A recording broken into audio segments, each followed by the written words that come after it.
It's Shel from Paper Octio Studio, and today I'm sharing with you the prompt Vineyard from the hashtag November Daily Art Journal challenge, which is the 30-day art journaling challenge that I'm doing with my friends. You can join that still anytime if you want to. Just use the hashtag over on Instagram and you'll find all the prompts and all the pages that everyone's done. Also, I'm combining this with the Mission Inspiration Challenge that I do every month.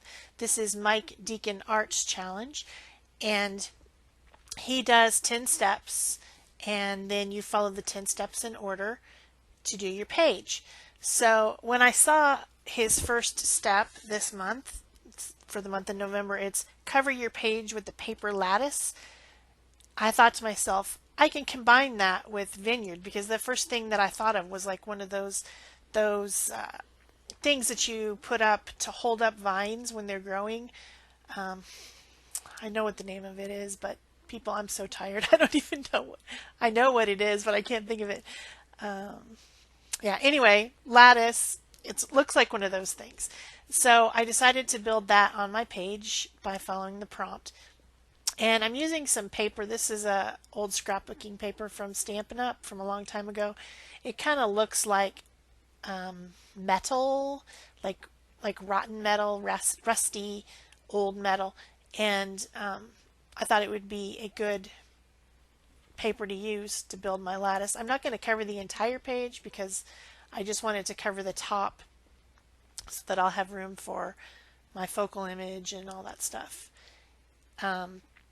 At the very beginning, you saw me with a page of clip art, and I just wanted to tell you what I did was that was printed on my computer, and I needed to seal it before I use it for collage in a later step. So I did seal that first and set it aside to dry. The next step was to cover everything with a thin coat of white gesso or paint. So I just used thinned down white gesso and a brush and covered my whole page, sealing everything up. I thought that made the lattice kind of look like it had at one time been whitewashed and maybe it's peeling off. So I wanted to color in the background of my page, and you can see up above the page there my inspiration photo for this. I searched Vineyard on the internet in images, Google Images, and I saw this one that has this beautiful light coming in, and so I'm trying to create that look by using some Decoart Media fluid paint and a baby wipe to apply it. That gives you a little bit of moisture. You can blend the different colors right on the page. This page, it has been, there's a light coat of gesso on it, so it's a little bit sealed. I'm not sure if it's purely sealed, but adding different colors, yellow oxide, raw sienna, green gold light, just blending on the page to try to get that same look as the picture. So then the next step was to make marks with warm tonal colors. So I picked 3 different magenta purple type colors, and I'm using my finger to make the marks. You can make marks with anything. I looked around to try to find something circular on my desk, and I didn't really have anything that fit the bill, so I decided to just use my finger. And I'm creating clusters of grapes using those 3 colors, kind of just blending them, more red ones, more blue ones, a little bit of titanium white that was still on the palette. And getting my grape clusters to try to look something like the ones in the picture, which is above the page. They don't look exactly like that, but you get the idea. If you hadn't seen the picture, you would never know the difference. So once that is dry, the next step is to add collage elements from nature. I printed off these. These are free on the internet. There's so much stuff out there to find. They're just little clip arts, and all I did was search grape leaves. I have a funny story about that. I don't know if I'll tell you guys. It's kind of embarrassing, but anyway, I just searched grape leaves, and then I found tons of different ones, and I picked some different ones that had different colors, darker and lighter, and printed them in different sizes using a desktop publishing program. I used Publisher, an old version of it, all on the same page, and then I sealed those with the matte medium and my 2-inch brayer, and then I cut them out. Did I cut every little teeny tiny crack and crevice around the edges of those? No, I didn't. I just, cut what, made it look right without, like, I mean, they had a lot of little detail, fussy details. I would have killed myself if I had to cut all that. I just quickly cut around, and you can't tell that I didn't make every single nook and cranny. They look exactly like leaves. So I didn't, I mean, it was somewhat fussy, but it wasn't fussy cutting, even though I am a fussy person. But you get my point. So the next step was to add book text fragments, which I just am using an old section of a dictionary that I bought on Etsy from someone who sells different old papers. And I picked ones that had the word that I noticed was preserve, which is what I think, what wine, you try to preserve your fresh stuff, and one of the ways to preserve that wine back in the day, or the grapes back in the day, was to make wine. So then the other things are things like, I can't remember, I think Presidente and so, I don't know. Anyway, they seemed appropriate for fussy winemakers. So that's what I used. And just putting those all over. This step, had I just been doing this on my own, I probably wouldn't have done this step. It's like, I don't really need this text on here. It is another textural element. Haha, textural text. Haha. Anyway, but it's not really necessary to the overall look of the page. But it's on the 10 steps, so I have to do it. So I didn't like the color of it. Yeah, it's too white. So I added some diluted, a wash over them of that yellow oxide color. And then just kind of blotted it back with the baby wipe until they blended in better to the page and didn't like stand out like, oh, here's some white things on these pages. What are they doing here? You know what I'm saying? So that's better. I dried it up. Then the next one was to add sequins or glitter or mica. I have these sequins that I bought at the dollar store, and I just sorted them into these little bead separator things because I didn't know what to do with them. They came in like sets of color, like all the purple ones and pink ones there came all together. And then the gold and brown ones came together, and the green ones, and you know what I'm saying. Green and blue came together. So I have them around in case I ever need them, We all have stuff like this hoarded up. So I decided to just add these to the one section of grapes and leaves right there to add highlight. I didn't want it all over the page, just right in that section. So I'm just using Aleene's tacky glue and then putting the different colors of pinks and purples on there in different areas. And then I'm going to add some of the light green and dark ones onto the leaves. It turned out pretty cool. I actually like it. It looks neat on the page.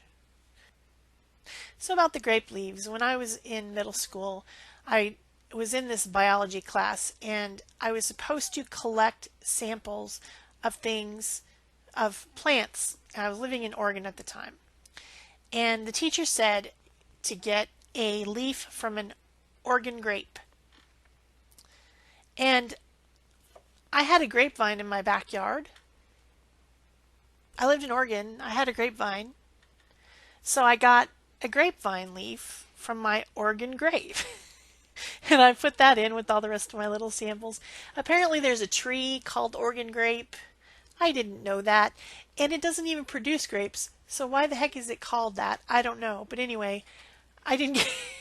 The teacher was like, what is this? I said, it's an Oregon grape leaf. It's like, no, it is not.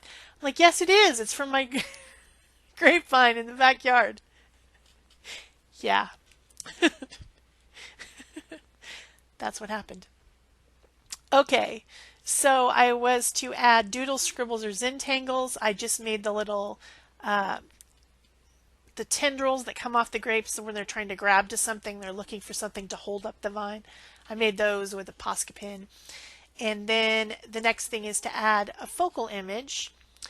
And so I didn't have, I was looking for a napkin. I thought that I had a napkin that had wine stuff on it, but I couldn't find it. I found some other ones to use for the rest of the month in different things that I know are coming up, but I could not find the wine one, the wine and grape one. So I just drew it.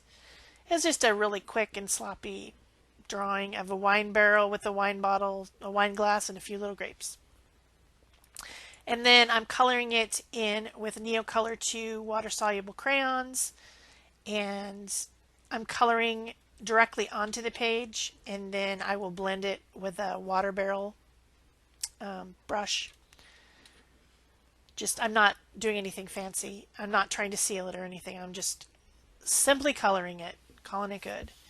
When you use the crayons directly onto the paper, you can get a much more opaque, intense color than if you touch the tip of the crayon with your water and then use it like, more like a watercolor. It becomes very translucent. And I wanted the color to really cover up the background. So I'm pressing firmly as I'm coloring like you would with the crayon. And then I just blend the lines of it later with my water barrel brush. And that works fine. Works just fine. This is mixed media paper from one of those spiral bound, I think it's a Strathmore spiral bound journal that I've been using all year for my Pick a Stick challenge and mission inspiration pages. It's kind of a medium weight, fairly porous paper. So this method works great. It's a no problemo. The color on the band going around the top of the barrel is actually the copper, like the copper metallic Neocolor. I have the silver, golden, and copper metallic ones. And it does look metallic if you look at it on the page, but in the photos and on the video it really doesn't. It just looks like another brown. So you can't really see. I should have probably gotten out some metallic paint and painted it with the copper metallic paint instead, but I didn't. I was just, trying to be done with this little project. I'm also not sure that that's what a wine barrel looks like. The slats might actually go round ways instead of up and down. I'm not sure. Now that I look at it, I'm second guessing my drawing. But whatever, it's a drawing. It's not realistic. Oh, 30 journal pages in 30 days with 30 videos is a lot, people. I'm just telling you. I'm wearing myself out, and it's only day, 8? I'll make it. I'll make it. Don't you worry. We'll start calling it 20 Minutes with Shel, because it'll be 20 minutes every day that you can watch a video.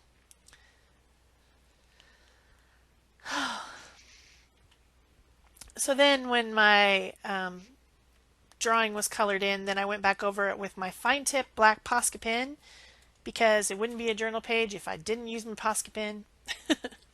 Went around the lines to make the illustration stand out a little bit more. Then the next step was to add the journaling quote or phrase.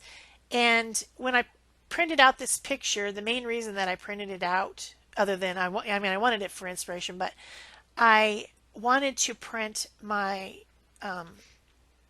quote over that sunny section of the photograph where the sun is all pretty, and I thought that would look really cool to print my quote over that. So I did that. I put the paper right back into the printer and printed my quote over that section of the photograph so that it would have those same dappled sunlight colors, and I thought that would be cool, and I do like it. It looks really cool.